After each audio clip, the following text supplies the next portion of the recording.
Tô? Ok, desculpem.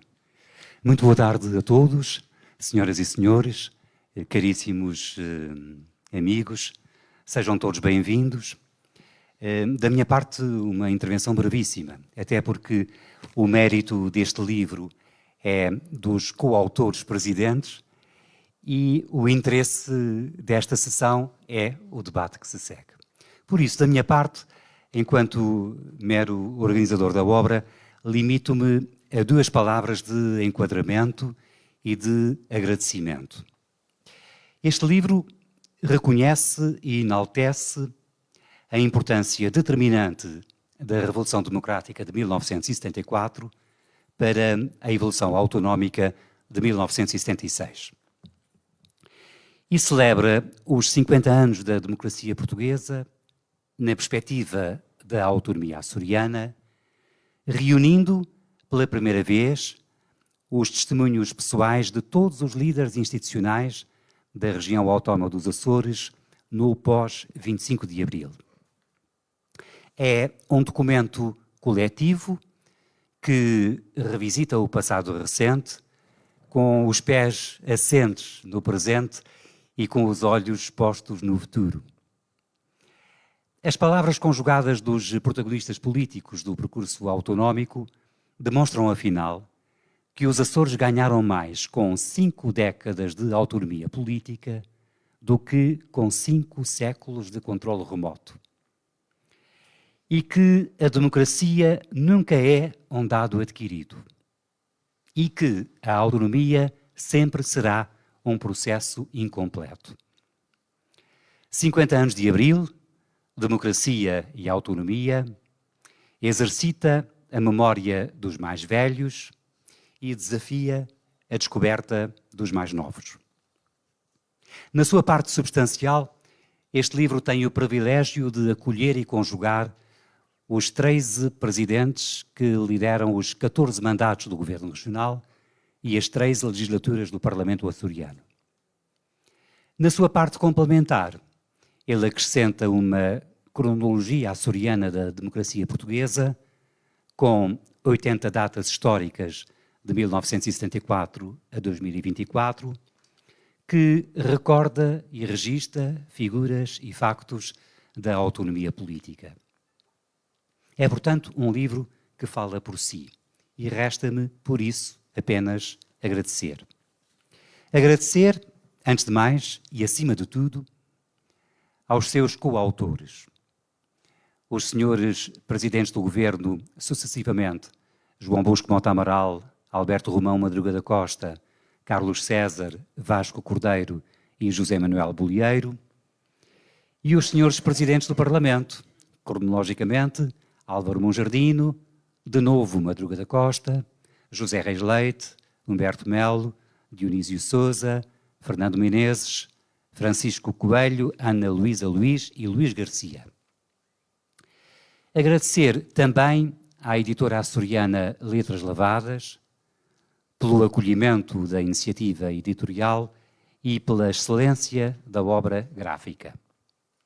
Agradecer ainda aos senhores presidentes José Reis Leite e Francisco Coelho a sua participação na conversa que se segue, sem esquecer os senhores presidentes Álvaro Monjardino e Dionísio Sousa, apenas ausentes por razões de saúde, e ao jornalista Armando Mendes, pela boa condução que seguramente fará dessa mesma conversa.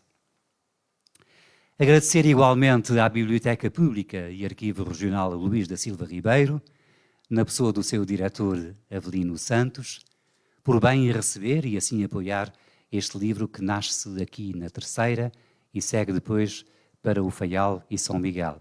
Ainda por cima com o interesse acrescido de ter transmissão online em tempo real para que nos possam acompanhar em qualquer parte do mundo. E agradecer finalmente a presença interessada e importante de cada um de vós que prestigia este livro e que dignifica esta sessão. Estamos aqui, afinal, para celebrar Abril, com a cabeça na democracia e com o coração na autonomia. Muito obrigado por terem vindo.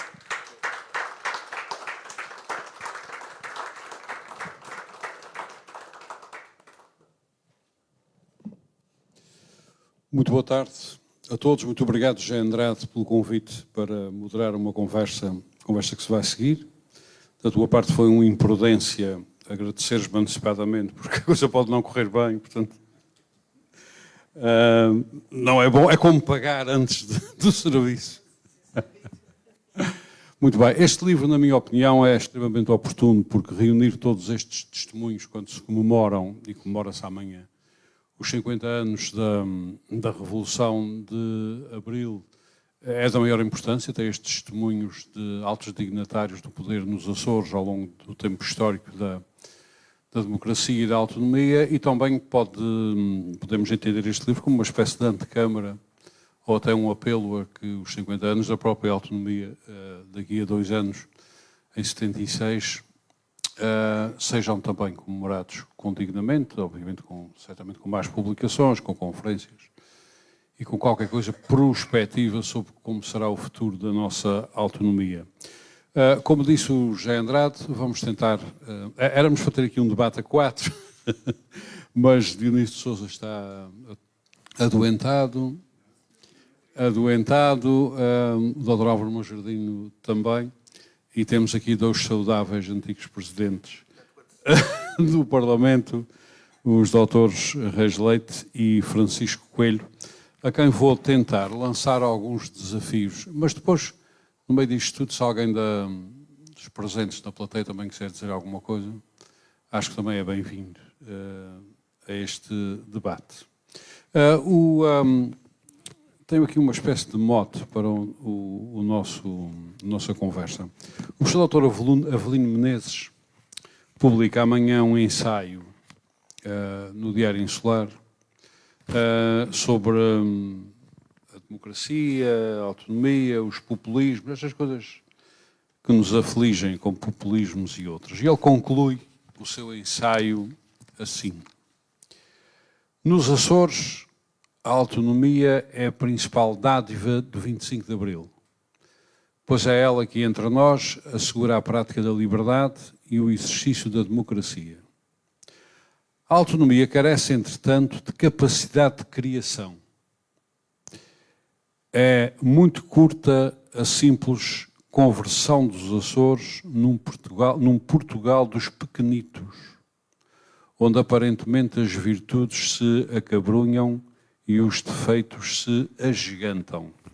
Quem escreveu isto foi o professor Dr. Avelino Menezes, neste ensaio que vai sair amanhã. Começo por si, Dr. Reis Leite, por razões óbvias. Começo por si. Este é um bom mote para começarmos esta nossa conversa. Microfone, por favor. Eu percebo o que é que o Avelino quer... Obrigado. O que é que o Avelino quer dizer com dádiva, mas a autonomia foi tudo menos uma dádiva.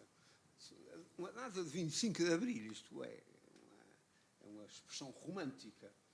Mas está bom, é uma maneira de exprimir. Mas sim, o 25 de Abril ainda hoje é matéria de muita controvérsia. Nós não temos ainda, nem teremos nesta geração, enquanto houver capitães de Abril vivos, não nos entenderemos, porque cada um tem a sua interpretação, cada um acha que foi o mais importante.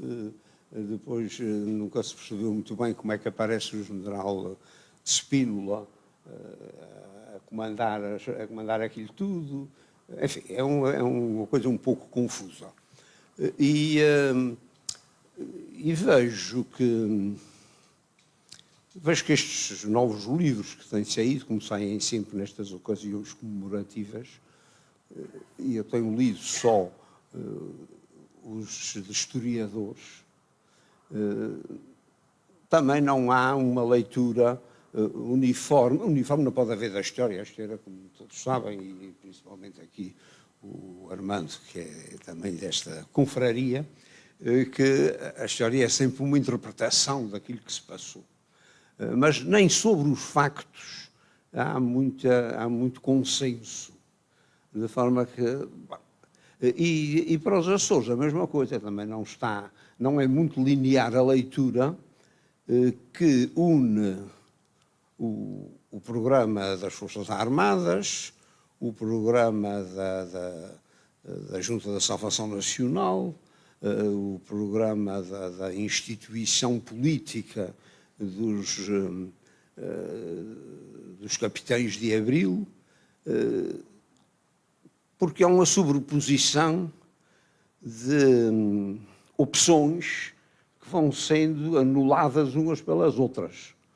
Bom, e também fica, não é claro, falando agora dos Açores, porquê se levou tanto tempo para se nomearem os governadores civis e as comissões administrativas, que, na minha leitura, estão na base de toda a confusão que se gerou a seguir.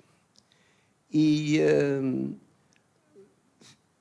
por isso há também algumas opções, umas que foram efetivamente tomadas e outras que se disse, ou que se disse mais tarde, que tinham sido a base. Uma delas, que é manifestamente o problema da independência dos Açores e da FLA. Que a FLA serviu de papão durante muito tempo aos Açores, não há dúvida. Estará a fazer falta, não? Ora, eu ia dizer isso. E não é dizer que fazia falta, mas estou dizendo que outros, talvez mais sábios do que nós, a Catalunha e o País Basco, nunca abandonaram esse papão. Ainda agora venceram as eleições, mas continuam a manter vivo aquele fogo sagrado que lhes permite negociar com Madrid, que teoricamente deve ser mais difícil do que negociar com Lisboa, julgo eu, mas posso estar errado. E depois, como é que isto se consolidou?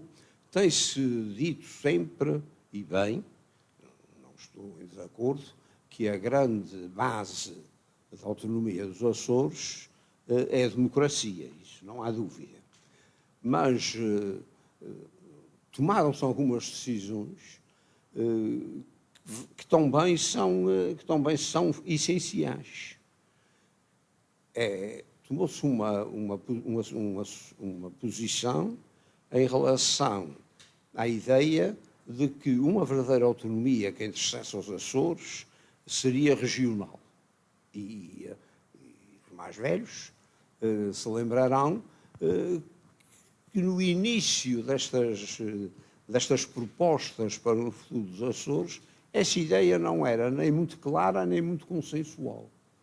A ideia de acabar com os 3 distritos era uma maneira herética, pelo menos. E ainda hoje parece haver saudosistas dessa solução. Isto é ser regional, acho que é decisiva. E também uma outra decisão que hoje se tem mostrado importante e uma das bases, efetivamente, da nossa autonomia, que também no princípio, estamos a falar no final do ano de 74 e princípio do ano de 75, no verão quente, como agora se tem dito, ser uma autonomia europeia. Havia muita gente que entendia que devia ser uma autonomia encostada aos Estados Unidos da América. Dizia-se de uma forma mais civilina, uma autonomia atlântica. Era uma forma de não se dizer claramente do que é que se pretendia. Aliás, já se tinha tentado fazer o mesmo com os ingleses. Nem mais. Já não, a história não se repete, mas não há nada de novo na história, de forma que isso é uma realidade. De forma que acho que estas várias adjetivos para a autonomia, de ser regional, de ser portuguesa, de ser europeia, tudo isso dar consistência. E se não se consegue um equilíbrio entre estas decisões e entre... mal vamos. Quando o Dr. João Bosco Mota Amaral, então presidente do governo regional, e até antes de ser presidente regional, falava numa autonomia progressiva,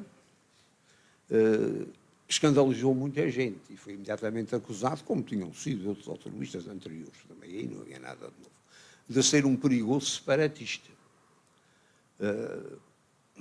Alguns dirão, ele também tinha trazido pau para as colheres.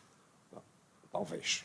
Mas, de qualquer maneira, como se percebe, eu ainda não li o livro que recebi agora, mas como se percebe aqui pelo resumo e pelas ideias bases que o José Andrade tirou, uma delas é precisamente essa.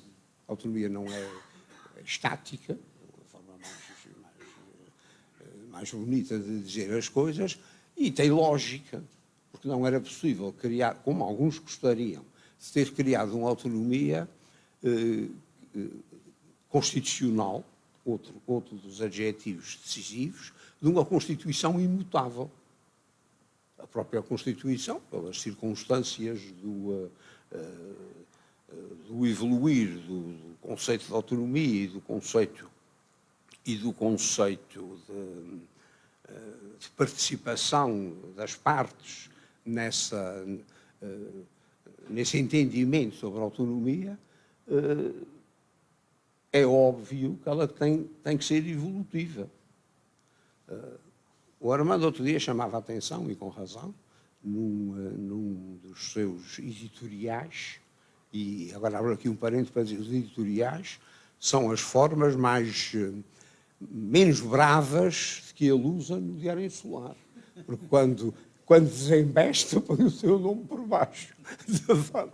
Bom, e chama a atenção para um anúncio do governo regional de que estava a negociar, ou pretendia negociar com Lisboa, que lhe dessem um reforço para manter o sistema de saúde nas ilhas. E depois dizia, bom, mas e pedir dinheiro ao vizinho do lado é empenhar alguma parte da autonomia, e é verdade. Porque imediatamente vai ser preciso prestar contas a Lisboa. Bom, e dizia, e muito bem, que há outra maneira de resolver este problema, que também agora é outro dos pombos de discórdia à volta desta questão da autonomia, que é a Lei das Finanças Regionais, apresentada como o suprassumo da eficiência, porque os anteriores governos eram uns nabos que negociavam orçamento a orçamento com Lisboa, e não sei se tiveram menos êxito que agora com a Lei das Finanças Regionais. Basta dizer que o pai material da Lei das Finanças Regionais já pôs um aviso que todas as reformas têm sido para pior. Mas esperemos que esta também, para as duas regiões autónomas, a mesma lei. E para essas mazelas que têm surgido, das insuficiências dos orçamentos cada vez mais expansivos, também não seja outro retrocesso. É bom, isso compete aos cidadãos, sem dúvida, e entre os cidadãos compete também aos jornalistas, que têm feito o seu papel, mas compete também aos seus deputados regionais, e que estão numa boa situação de não haver maiorias claras para porem as coisas em pratos limpos. Acho que nestas coisas, para leigo, para quem é economista, há sempre duas soluções em matéria de orçamentos. Ou se faz o orçamento que se quer e depois as despesas todas que se entende que são urgentes, porque agora não há orçamento, não há despesas de segunda linha, são todas importantíssimas e têm que ser feitas todas ao mesmo tempo.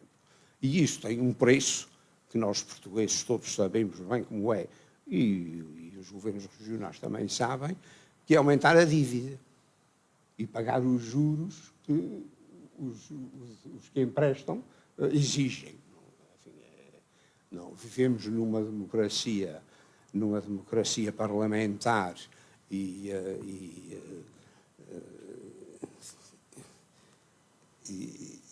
com regras que favorecem os bancos, e nos bancos há duas categorias em Portugal que são invejáveis. Uma são os funcionários públicos, não podem ser demitidos, uma coisa que não deve haver em mais partes do mundo. A outra, os bancos não podem falir. Também uma coisa que não sei de onde é que vem. Quando vão à falência, a gente trata disso. A gente trata de pagar. Não? De forma que é uma coisa fantástica. É outro dos princípios extraordinários. Bom, assim pode-se sempre fazer orçamentos. Até que chega uma altura que se bate na parede, não há mais dinheiro, se quer para pagar os juros.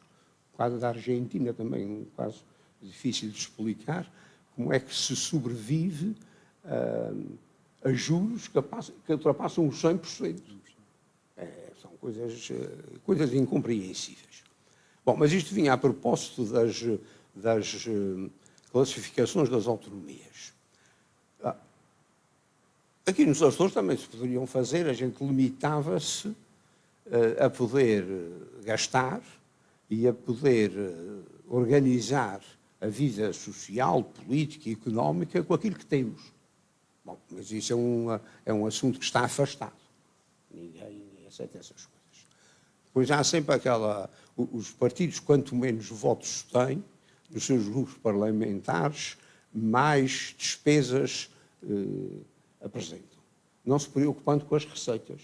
Baixa-se as receitas e aumenta-se as despesas. Bom, e depois sofrem-se as consequências desta decisão. Eu tenho a leitura de que os males da autonomia, as misérias da autonomia, se lhe quiserem chamar, para dar assim um ar mais romântico, tipo romance francês, as misérias de Paris, neste caso às vezes não vêm da falta de dinheiro. Os orçamentos regionais têm sido generosos, mas que é preciso ter moderação. Agora vejo que um dos partidos da Assembleia propõe, para se resolver imediatamente, ligações marítimas entre os 3 grupos todo o ano. E uma notícia que tinha lido anteriormente, os gastos com as ligações no grupo central ao preço que elas são, que todas estas deviam ser preferencialmente grátis, mas não sendo grátis, ao menos que se pague pouco. Não davam, no fim das contas do verão, era quando havia mais, para pagar a gasolina.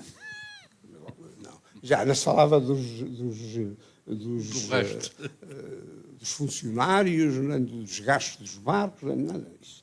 Isto pressupunha a imediata encomenda de pelo menos mais 2 barcos para ligarem todo o ano os 3 grupos. Bom, assim não há orçamentos possíveis. Agora, onde é que se corta? Bom, o Pico quer imediatamente também ligações diárias durante o verão e 4 vezes por semana durante o inverno. E a gente, se calhar, quer 4 vezes por dia. Também podia ser. Mas ninguém apresentou nenhuma estatística de como é que os aviões andam cheios ou não durante o verão e durante o inverno. Eu admito que o turismo esteja tão florescente no Pico que precise realmente de 7 aviões. Forem 7 aviões que vêm cheios, todos 7 voos por semana que vêm sempre cheios, rende-me à realidade. Mas tenho alguma dúvida que durante o inverno sejam precisos 4, principalmente quando tem um concorrente do outro lado do canal. Também por sua vez que era a mesma coisa. Ao menos uma estatística e um orçamento, quanto é que isso custa. Quando puder concluir. Concluo já, pronto. Sou um autonomista entusiasmado, tenho ideias sobre estes vários assuntos que aqui falei, e de repente fico zangado e pessimista. São 2 coisas muito graves. Muito obrigado. É uma boa conclusão. Muito obrigado, Dr. Rangeleiro. Dr. Francisco Coelho, eu reporto-me... isto está ligado? Está ligado?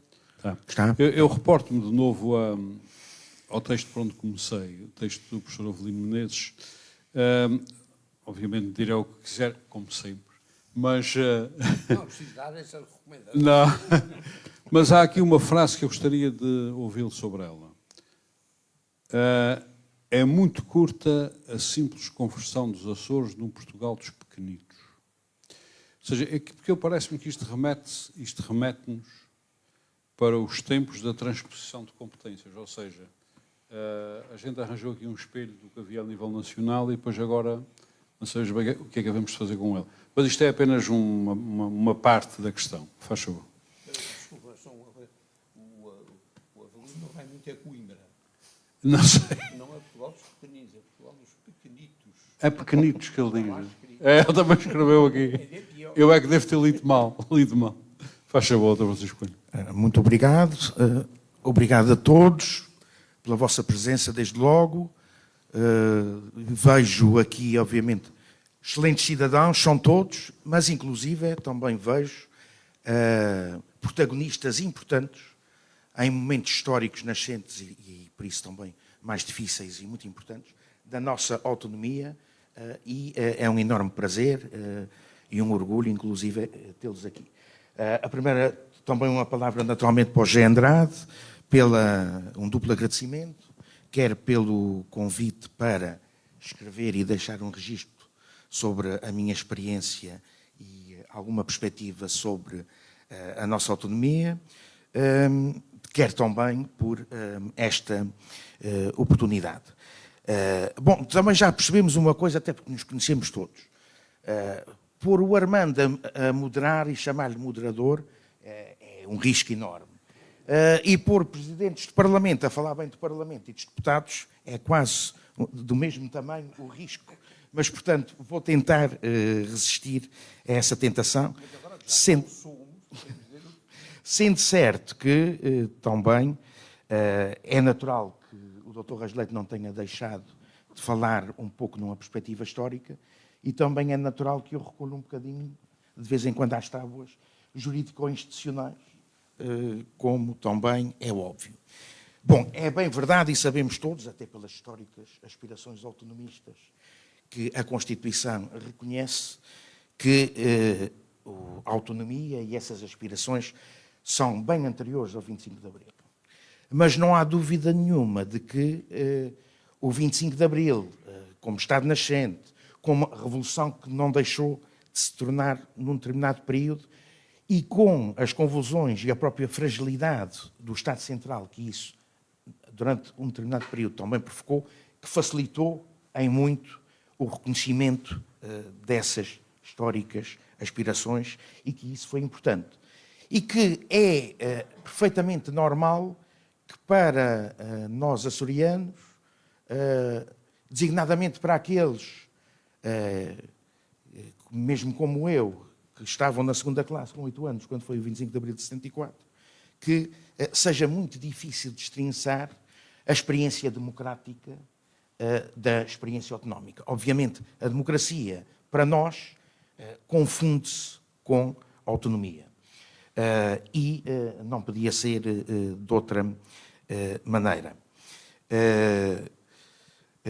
Gostava também de lembrar que a autonomia é necessariamente exigente e vai continuar a ser necessariamente exigente.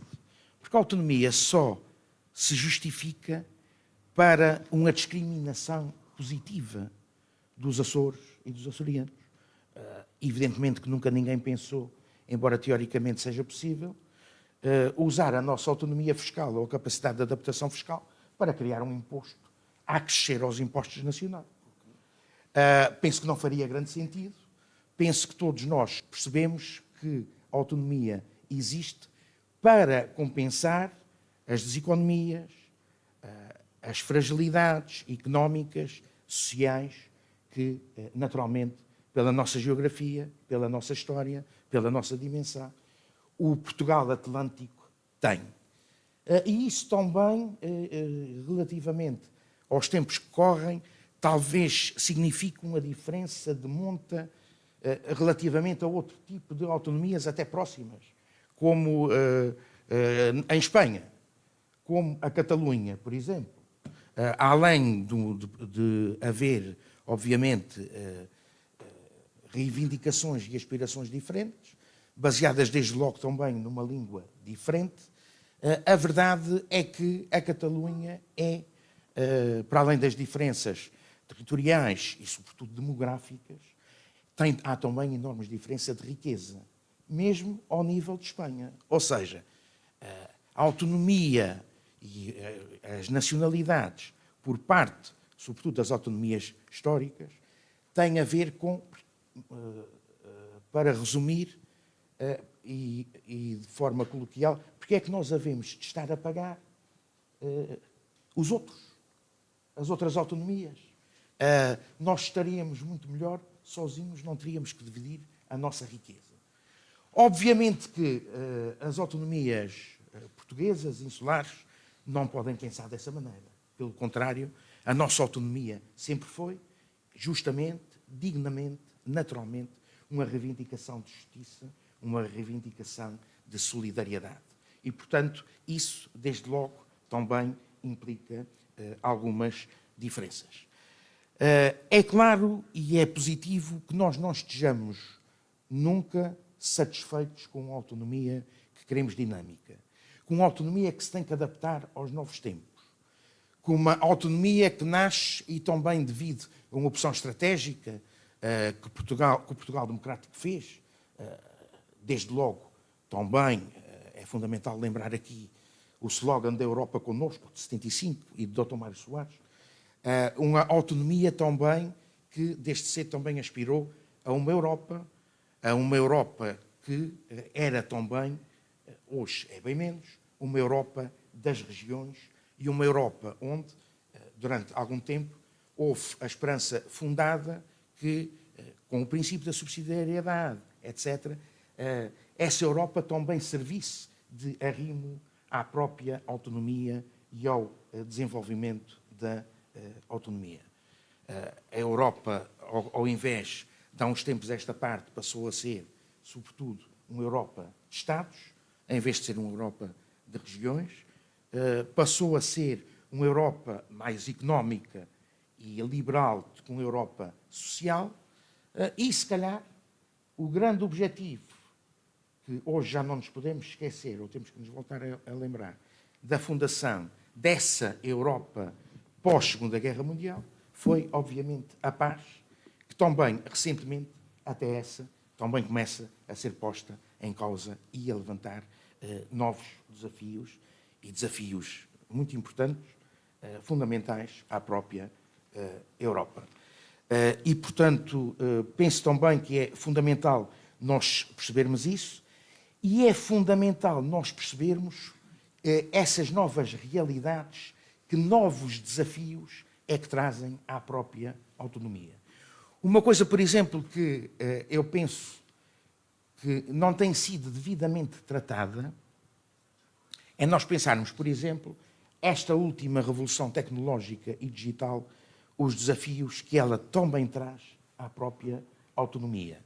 Não há dúvida nenhuma, e nós percebemos isso com facilidade, que essas tecnologias, embora neutrais, elas objetivamente facilitam, até por inércia, elas não deixam de ser centrípetas, elas não deixam de favorecer um certo centralismo, que se torna mais possível e mais eficaz, inclusive ao nível do emprego.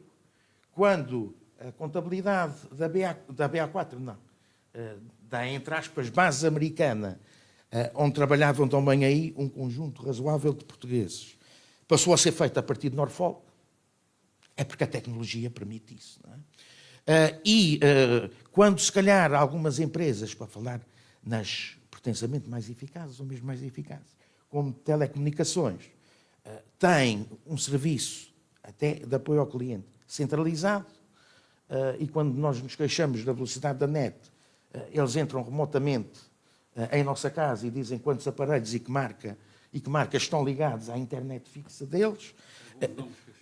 Não nos esqueçamos disso, mas isso também significa que essa revolução também nos coloca aqui novos desafios. Ou seja, e provocatoriamente, se calhar hoje é mais fácil, centralizadamente, também governar ou administrar os Açores, a Madeira, e fazê-lo de uma forma, eventualmente, mais rápida, mais automática, mais eficaz e mais pronta. E menos democrática. Eventualmente. Mas, portanto, penso que isso é algo que nós devemos também pensar e pensar como é que podemos reagir a isto. É evidente que queremos sempre mais também, mas também convém não esquecer, apesar de tudo, e mesmo em termos de direito comparado, aquilo que em termos relativos o regime constitucional consagrado da nossa autonomia nos trouxe. Há pouco, e até por razões óbvias, falávamos nas autonomias espanholas, embora elas não tenham sido, em termos jurídico-constitucionais nem estatutários, por razões óbvias, uma das inspirações iniciais, nem poderiam ser, da nossa autonomia, porque elas são ligeiramente mais tardias do que as nossas, e a transição democrática espanhola é ligeiramente mais tardia, mas a verdade é que, e também por razões políticas, sendo Espanha um Estado regional integral, seria absolutamente impensável, por exemplo, que tudo o que seja receita própria das regiões autónomas, cobrada ou gerada, todas essas receitas sejam próprias das regiões autónomas. Bom, isso em Espanha significava que não havia coroa, que não havia reino espanhol. Para alguns, eventualmente, poderão achar isso. E, portanto, há, digamos assim, também essa realidade, o que significa também, em termos comparativos e em termos relativos, o quanto, em algumas questões, a nossa autonomia também, e, sobretudo, se atendermos a que ela nasce com o primeiro Estatuto Político-Administrativo, também proposto pela então Junta Regional, nasce também há já bastante tempo, que, por exemplo, em matérias como de política externa e ao nível das audições e da participação nos benefícios dos tratados internacionais, essas normas, essas regras ainda hoje são, em termos de direito comparado, extremamente avançadas. Eu tive oportunidade, como deputado, e num daqueles célebres, mas ainda bem, relatórios eventuais ou comissões eventuais sobre a situação jurídico-laboral institucional da base das lajes, creio que foi dos últimos, de irmos à Espanha e de reunirmos, não só lá no município onde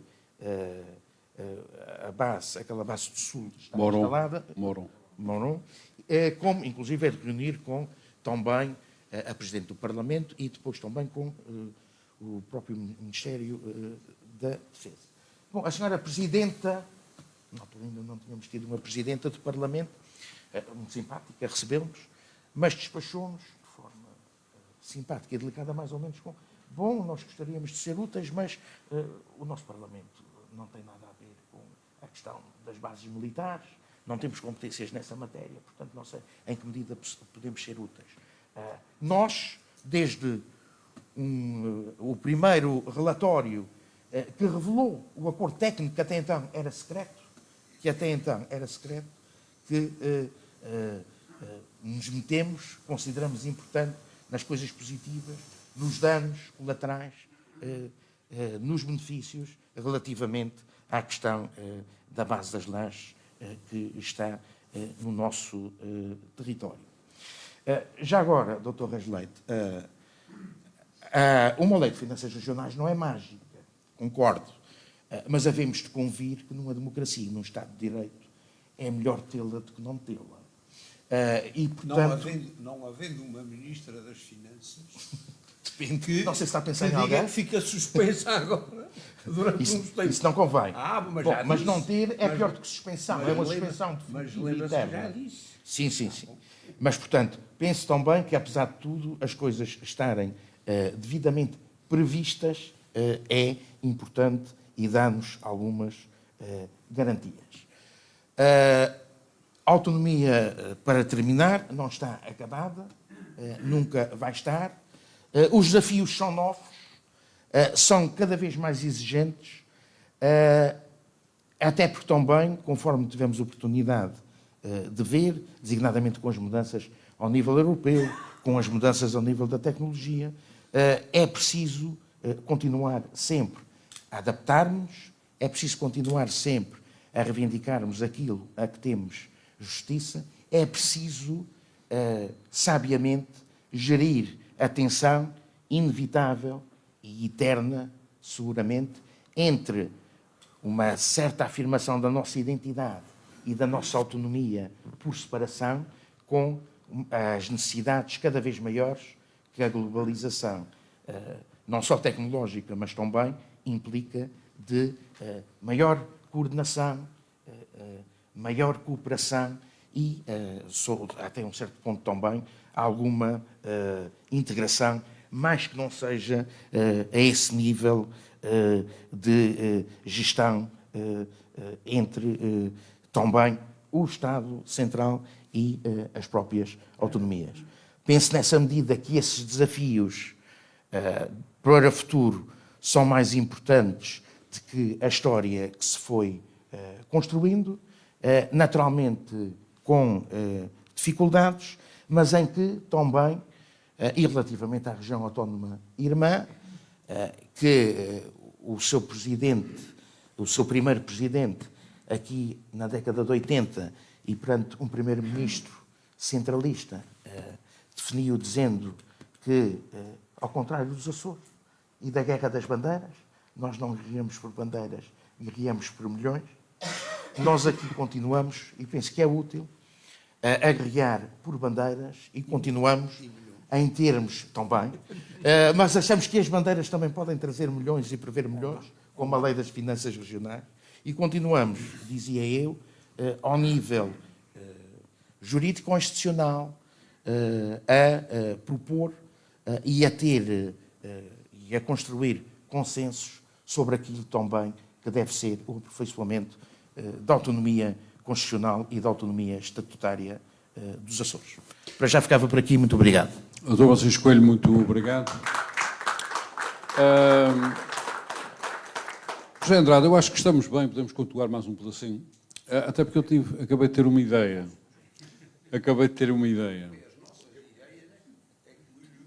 Não, as vossas ideias são o próximo livro. Nós começamos a contar a autonomia a partir de 76. Mas esta autonomia, no imediato, antes, tem um antecedente, que se chama Junta Governativa. Junta Regional. Não é, doutor Porto Carvalho? Junta Regional, Junta Governativa. E eu não sei, e acho que queremos saber, como é que fervilhavam por aí, pela Junta Governativa Regional, estas ideias que depois vieram a dar nesta autonomia, neste governo de 76, se isto era pensado desta maneira como aconteceu, se era pensado de outra maneira.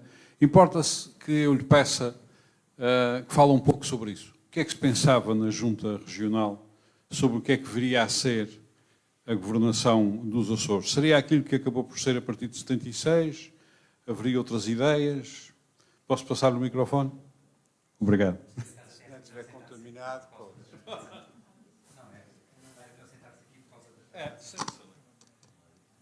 Então pegue naquele microfone, faz favor. Muito bem. Bem, parecia que íamos enriquecer ainda mais o nosso debate. Faz favor, doutor Borges Carvalho. Boa tarde. Sei que o Armando estava aqui e não tinha vindo.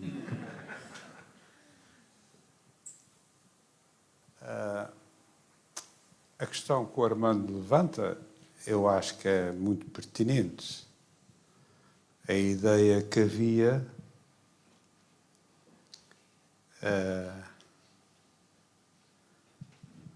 era muito ideológica, de muita esperança e, sobretudo, de grande humanidade e fraternidade. Como sabem, eu tive uma experiência governativa muito curta, Mas o que mais admirei nesse tempo, e não vou falar na história do 25 de Abril, porque tem cá umas ideias muito próprias, foi a forma como as pessoas se tratavam e queriam resolver os problemas. A pessoa com quem mais contatei diretamente foi com o Dr. Francisco Salgado Zenha, que, como todos sabem, era considerado um homem de muita esquerda. Na minha opinião, não tem nada a ver com essas coisas das esquerdas que anda para aí. Foi o homem mais sério com quem eu dialoguei e foi, eu digo, no pelouro em que eu estava, que era das finanças, em que tinha uma coisa que acertavam-se as coisas numa reunião verbalmente e depois é que vinha, no caso concreto, a portaria que determinava a transferência de determinadas competências. E este homem tinha a vida que ele encarava como dirigente do Ministério era para resolver problemas. Não é aquilo que hoje existe. Muitos ministérios existem para criar problemas e para pensarem nos seus umbigos. E depois isto dá uma ação totalmente diferente. E, portanto, ele não duvidava de que nós estaríamos ali para comungar com ele a solução de problemas nos Açores. E ele confiou e no dia a seguir ele tinha poderes que nunca os usei, como é óbvio, até para abrir e fechar agências bancárias, que era um bocado brutal, não é? Digamos assim. Por outro lado, foi uma pessoa que disponibilizou financeiramente, de um momento para o outro, 150 milhões de euros para nós,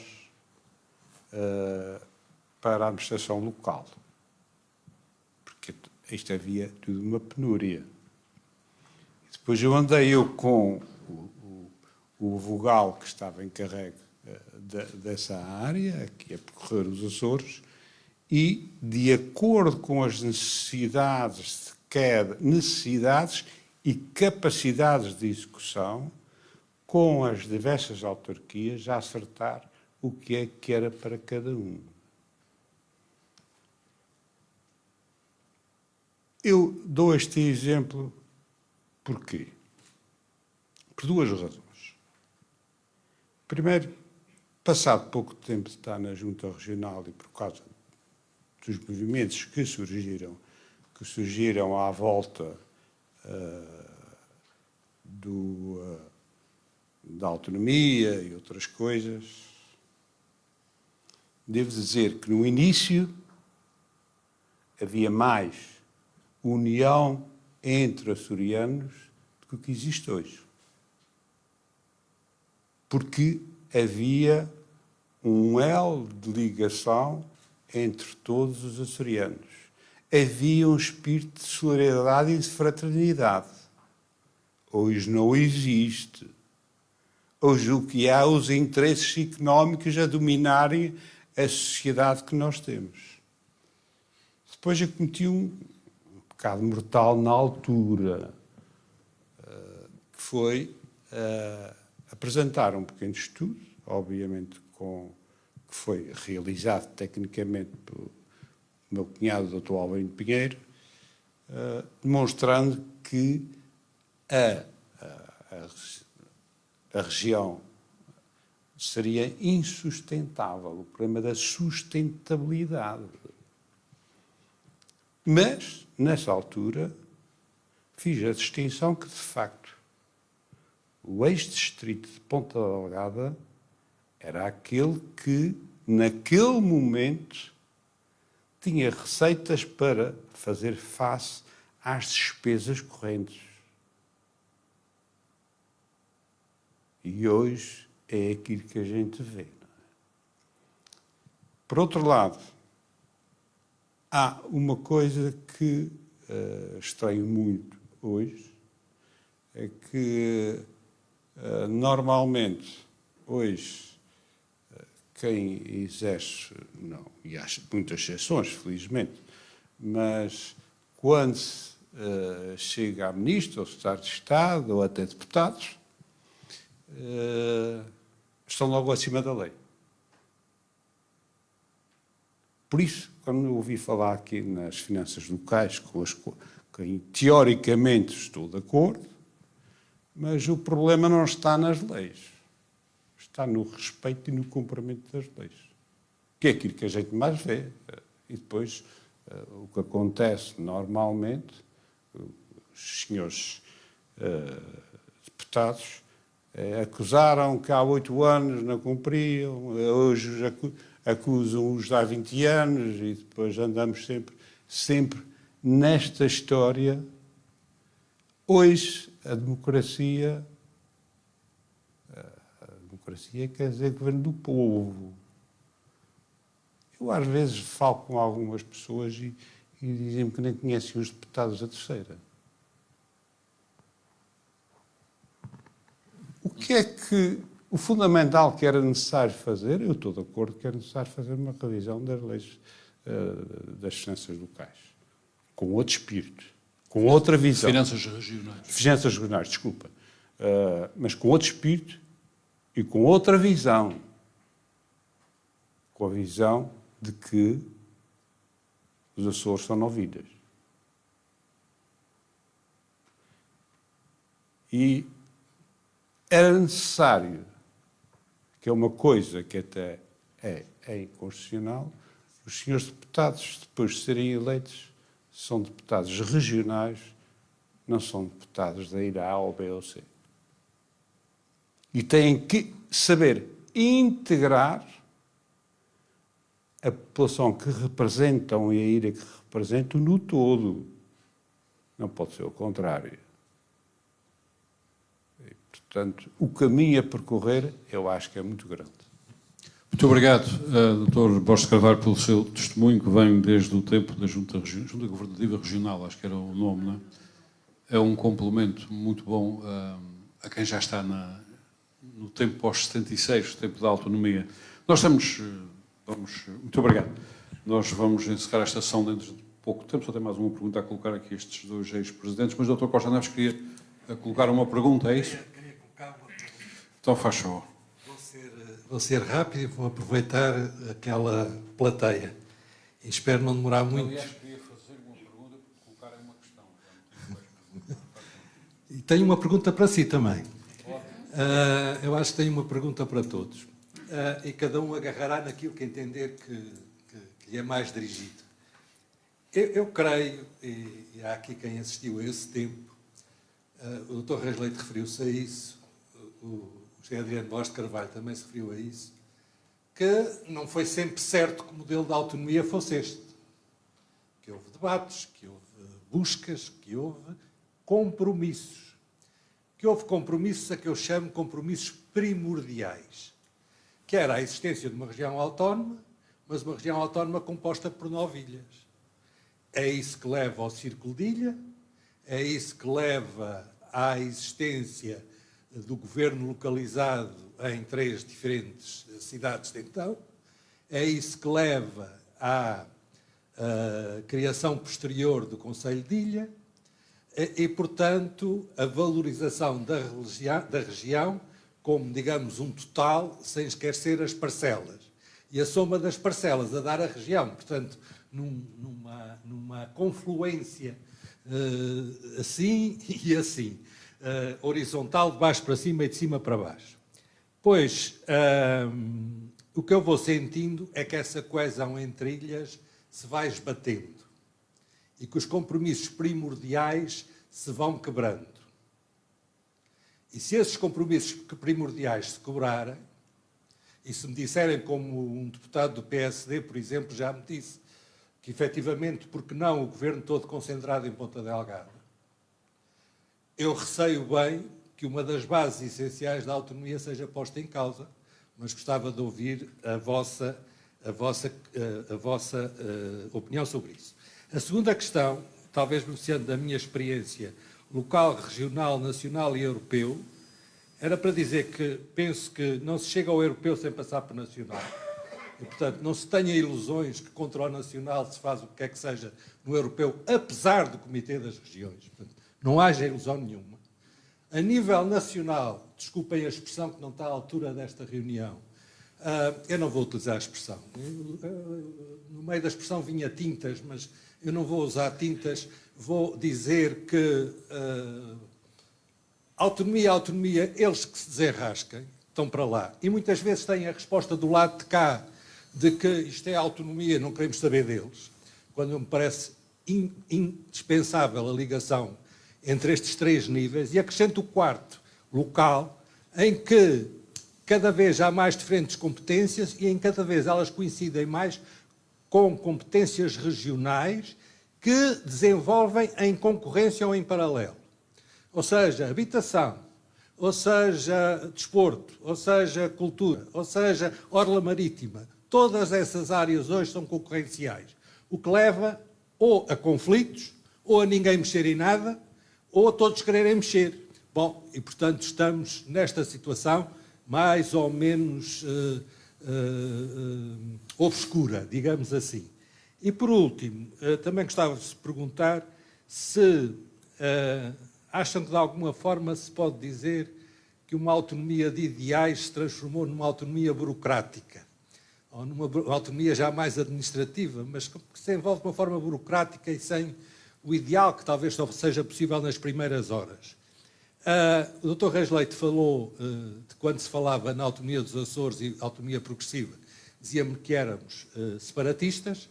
Hoje, se defendemos os interesses específicos de cada ilha, somos bairristas.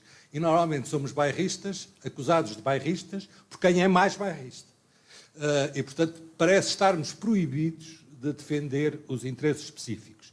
A pergunta para o Armendo era se vai dar alguma importância no Diário Insular, ou se acha que tem importância para ser abordado no Diário Insular, por exemplo, o Conselho de Ilha do próximo dia 29 de abril.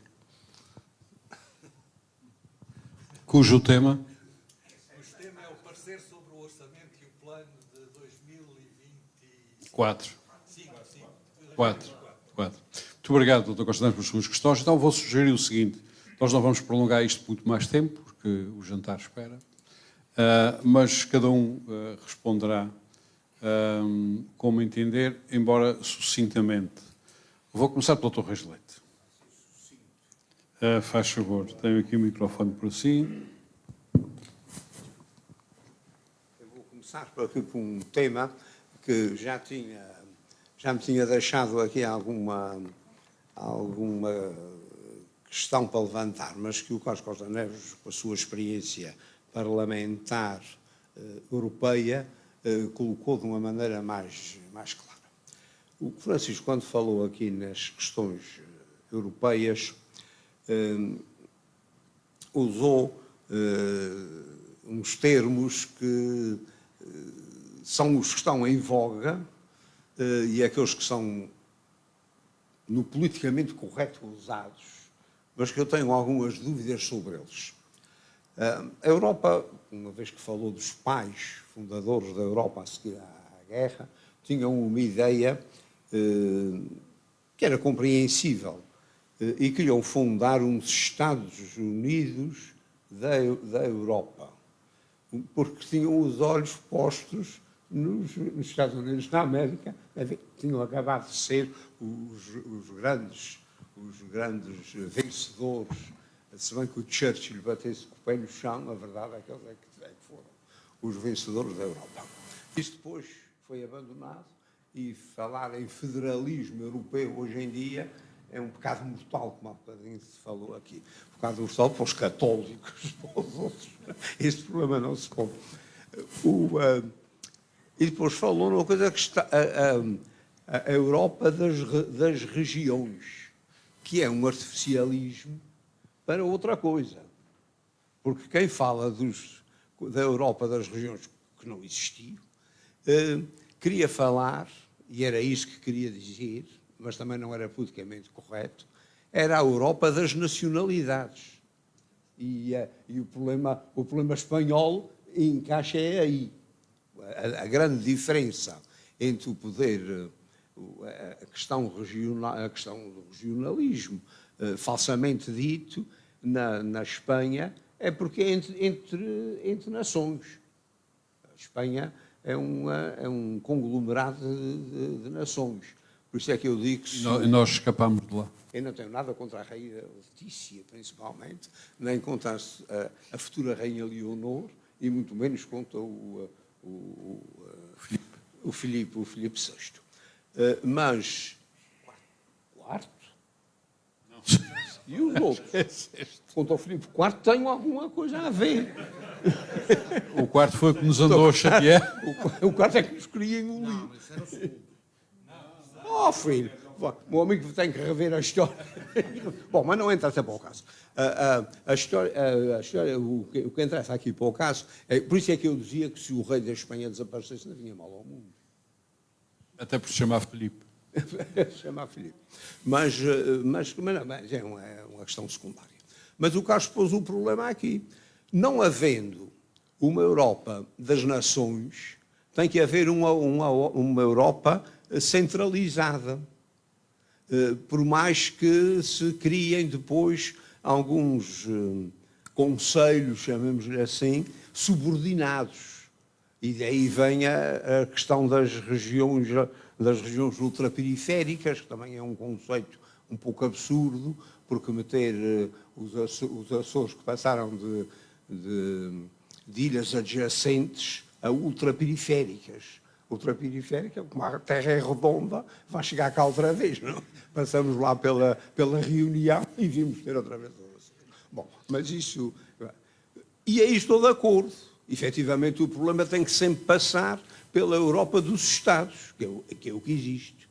Não vale a pena ir bradar aos senhores deputados europeus, que possivelmente até na maior parte não estão lá sentados, quando um pobre deputado de Portugal, vou usar da palavra, nunca perceberão uma coisa destas. Mas, efetivamente, era isso que, despropositadamente, levantava a Flá. Não era por acaso que se batiam pela ideia de que os Açores eram uma nação. Isso depois foi-se esbatendo, porque não teve aceitação, nem tinha lógica sequer, vai-se batendo na discussão do que é o povo açoriano, que toda a gente usa. Mas também com as suas ramificações. Sabe muito bem. Estas questões teóricas são importantes para as discussões teóricas, evidentemente, não são importantes para as discussões do dia-a-dia, administrativas ou até de política caseira.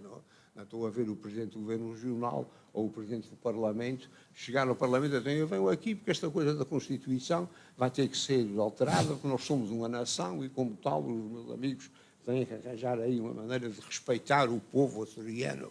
Bom, isto não faz aparentemente, nas circunstâncias atuais, não faz muito sentido. A outra questão que também se levantou, que também é uma questão teórica, o Carlos não falou nela, mas o Francisco falou, e é interessante também ver, é que se a autonomia é só um complemento positivo, uma discriminação positiva, para que nós cá paguemos menos impostos, tenhamos mais dinheiro da solidariedade nacional, enfim, só temos benefícios, põe-se em causa a própria autonomia. A autonomia é um bem essencial da democracia e é um bem essencial dos cidadãos açorianos. Se essa questão não for discutida, bom, a autonomia vai-me errar. Quando diz o Francisco, em ar provocatório e indignado, faz sentido que os Açores, ou a Madeira, ou a autonomia, crie um imposto que aumente os impostos nacionais? Faz.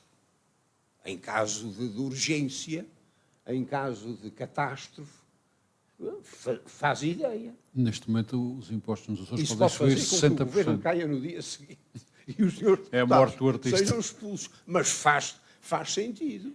Isso é que é autonomia, é decisão política. Se os deputados se acham diminuídos nos seus direitos e nas suas prerrogativas, porque essa carta é tabu, para que é que ela existe? As juntas gerais tinham o mesmo problema.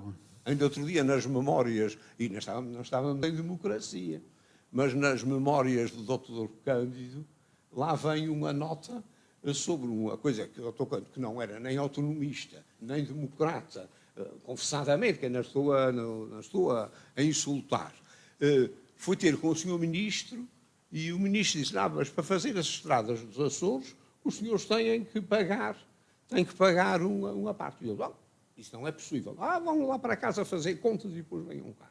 E ele chegou lá e disse assim, já fizemos as contas e para podermos contribuir com aquilo que nos cabe para fazer as estradas na terceira, e elas têm que ser feitas, cortamos todos os outros investimentos, incluindo as bolsas de estudo.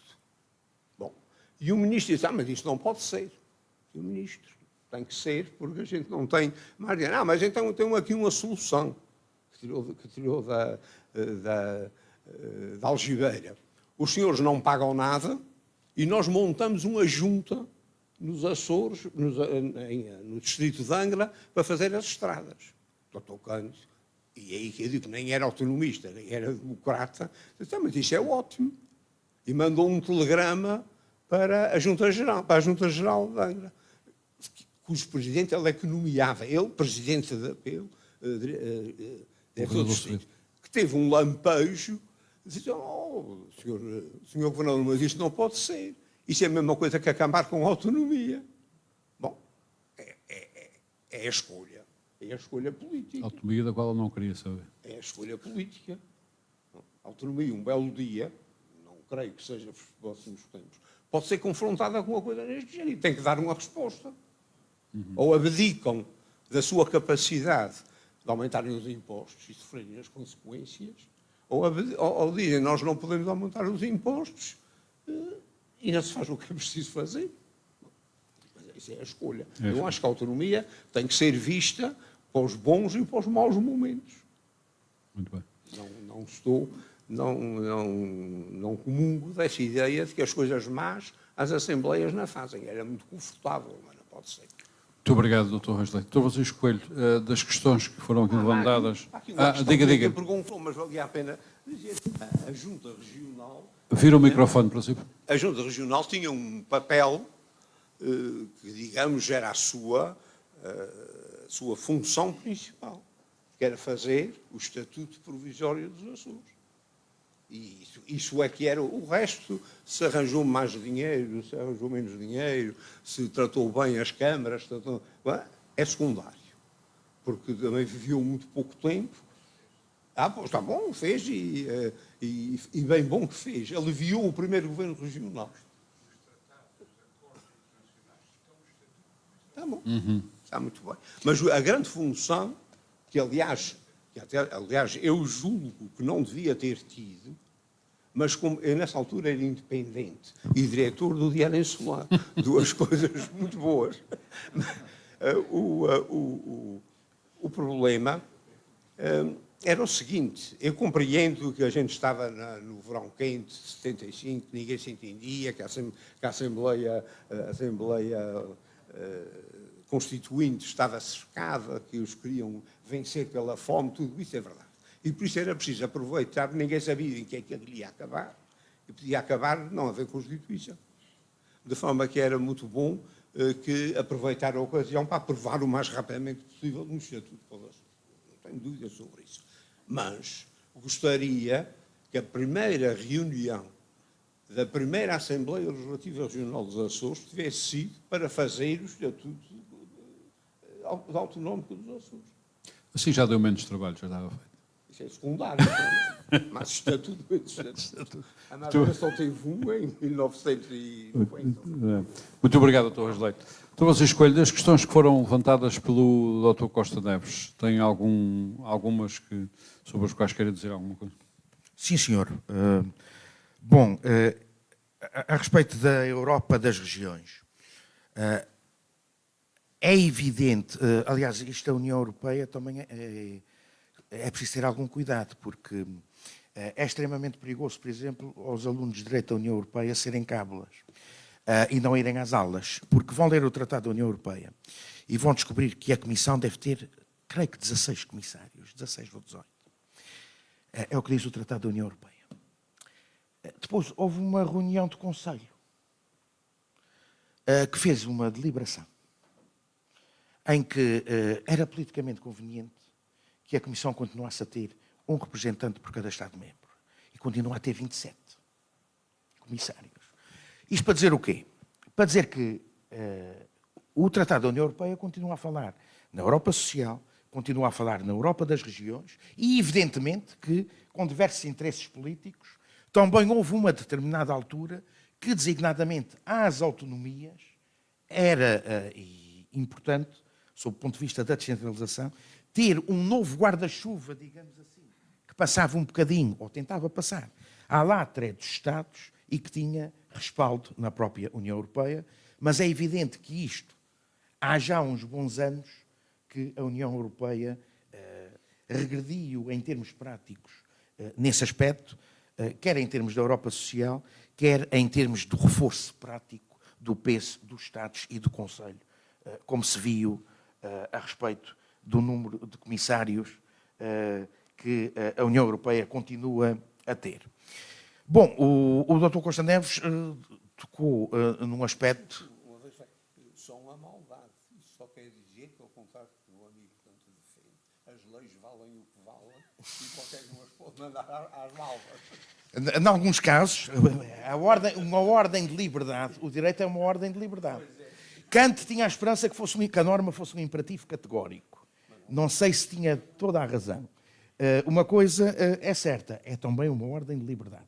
O que significa que cabe ao livre-arbítrio, não é? Seguir ou não seguir. Como dizia Marx Schwarzer, é indicativo. Embora também um jurista nunca dirá que o sinal vermelho quer dizer ou tu escolhes entre parar ou pagar a multa. Não, o que quer dizer é que tu tens que parar. E, portanto, nesse aspecto não há qualquer tipo de dúvida. Autonomias numa região insular. Bom, essa questão, tal como o conflito entre o Estado Central e as autonomias, também por maioria de razão, essa questão pôr-se-á sempre. Basta pensarmos, e temos casos bem mais extremos do que os Açores. Basta pensar nas Canárias, em que o governo, 2 em 2 anos, muda de ilha. Não é? Portanto, é evidente que é absolutamente fundamental nós cuidarmos dessa questão, sob pena de, se nos distrairmos, poder haver aqui alguns dissabores. E, apesar de tudo, esta autonomia democrática, que tem sido muito útil, que convém aperfeiçoar, aprofundar e melhorar, mas, no entanto, também nada garante que ela seja eterna, porque ela não é a primeira. Se quisermos ver formas de unificar o poder nos Açores, é pelo menos a terceira, e, portanto, também nada garante que seja a última. E para ser a última, digamos assim, vai ter que merecê-lo. Daí que eu acho que há questões que são absolutamente essenciais, que é preciso resistir à tentação do protagonismo, às vezes, e das grandes reformas, designadamente ao nível da lei eleitoral. Estou absolutamente convicto que é fundamental manter-se os círculos de ilha, por exemplo, causam alguns problemas, têm problemas com, como sabemos todos, com o princípio da proporcionalidade. Há alguns remédios para isso, alguns que foram adotados, e penso que isto é fundamental. Eu não disse, nem quis dizer, que a autonomia deve ser apenas um negócio e que não deve ser um ideal. E que a autonomia só existe porque se nos der um nível de desenvolvimento económico-social maior. Embora, naturalmente, em nome da dignidade da pessoa humana e hoje, acho que nos deve dar e acho que deve, no mínimo, criar condições que contrariem os sobrecustos e as desigualdades derivadas da insularidade.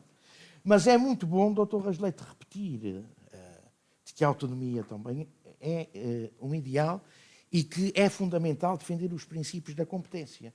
Porque eu tenho ouvido nos últimos anos, 2, 3 anos, algo que me, em nome desse tal interesse imediatista e esperto, que me causa verdadeiramente confusão, que é quando, por exemplo, alguém diz, bom, o quê? Vai haver um apoio, um subsídio às empresas para suportar o salário mínimo do Governo da República? Nós também queremos. Portanto, nós não podemos ter a nossa autonomia e continuarmos naquilo que nos dá jeito e tem a ver com o cheque, a querer depender do Governo Central. Não podemos. Não podemos. Não foi o que eu disse. É aquilo que tem sido dito ultimamente nos últimos 3 anos. O que eu disse foi outra coisa. E a verdade é que os factos demonstram isso. Ninguém até hoje pensou, por exemplo, em criar um imposto exclusivamente açoriano e penso que face àquilo que são os fundamentos, inclusive constitucionais, da autonomia, penso que não seria, pelo menos nesta fase histórica, muito lógico, nem faria muito sentido. Isso não quer dizer, no entanto, que nós não afirmemos a nossa autonomia. Olha, o que se passa, por exemplo, também, quando se tem a tentação de querer vender a educação e a saúde a Lisboa, pelo menos a saúde. Tem a ver com isso. E, portanto, nesse aspecto, é só para ficar absolutamente claro, eu obviamente não concordo e continuo a ficar surpreso com a moda relativamente recente de se defender estas duas questões. Obrigado. Muito obrigado, Dr. Francisco Coelho. Mas vejamos o que aconteceu com a dissolução da Assembleia. Todos se puseram de acordo, até o Presidente da República. O que tinham merecido, o Sr. Presidente da República fez-nos o favor de justificar que realmente o Representante da República devia ter desaparecido agora. Meus senhores. Mas isso foi uma confissão. Muito bem. Mas o problema era, o Presidente da República devia ter respondido aos senhores deputados, os senhores têm mecanismos Para resolverem o problema. Para porem o governo abaixo. Põem o governo no chão e depois falamos da dissolução da Assembleia. Muito bem. E assim contentou todos. O Sr. Presidente da República teve a sorte do nosso Parlamento não ser parlamentarista e permitir ser semipresidencialista relativamente ao subsistema de governo. Muito obrigado aos dois. Meus senhores, nós já vamos muito alongados. Eu vou pedir daqui a pouco, aqui a breves minutos, 1 ou 2, ao José Andrade, como organizador deste livro, seja ele a encerrar a sessão. Mas antes disso, queria, obviamente, responder ao Dr. Costa Neves na questão que diz respeito às decisões editoriais de cobertura, designadamente no próximo dia 20 tal. Mas eu quero só clarificar uma coisa, que é, a pergunta não é uma provocação. A pergunta é muito científica. Objetiva. Se o Conselho de Ilha tem importância suficiente para um órgão de comunicação social, seja ele o Diário Insular, seja ele a RTP, seja ele a RDP, o Rádio Clube de Angra, todos eles, se tem suficiente conteúdo para merecer um seguimento da comunicação social. Muito bem. Eu respondo-lhe de outra maneira. A comunicação social privada dos Açores, como já deve ter notado, está completamente falida. Muitos órgãos de comunicação social já desapareceram, deve ter dado por isso. Há ilhas que já não têm um único jornal, um único, um que seja. E tem algumas rádios sem redações. A Ilha Terceira está a correr seriamente o risco de agora no verão ficar sem o seu único jornal diário, que é o Diário Insular. A situação está neste ponto. E, portanto, essas coberturas fazem-se se for possível. Fazem-se se houver gente disponível, se não houver horas extraordinárias a pagar, etc. E isto tudo porquê? Porque a região autónoma dos Açores ainda não percebeu que sem uma praça pública todos estes problemas que estes ilustres que hoje aqui falaram agravam-se. Sem uma praça pública, o debate sobre a autonomia, o pôr em conjunto as coisas que nos dizem respeito, não existe. E a região vai arrastando uma inevitabilidade, que é ou a autonomia, como paga um Parlamento a 15 milhões de euros, como paga um governo não sei a quanto, como não tem receitas próprias suficientes para as despesas correntes também, portanto é tudo verdade, também vai ter que integrar a comunicação social nos pagamentos da autonomia, se quiser. Não faz. Não faz. Não faz. Se quiser, se não quiser, pois os conselhos de ilha vão ficar a falar sozinhos. Meus senhores, José Andrade, se me permite, eu tive muito gosto. Eu tive muito gosto em... aliás, agradeço primeiro ao José Andrade ter-me convidado para moderar esta sessão. Tive muito gosto em estar aqui com pessoas tão ilustres e que eu admiro.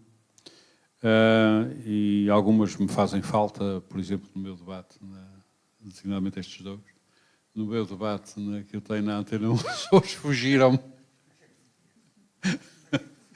Fugiram-me. Resta-me agradecer a todos, em nome do José Andrade, e dar por encerrada esta sessão. Muito obrigado.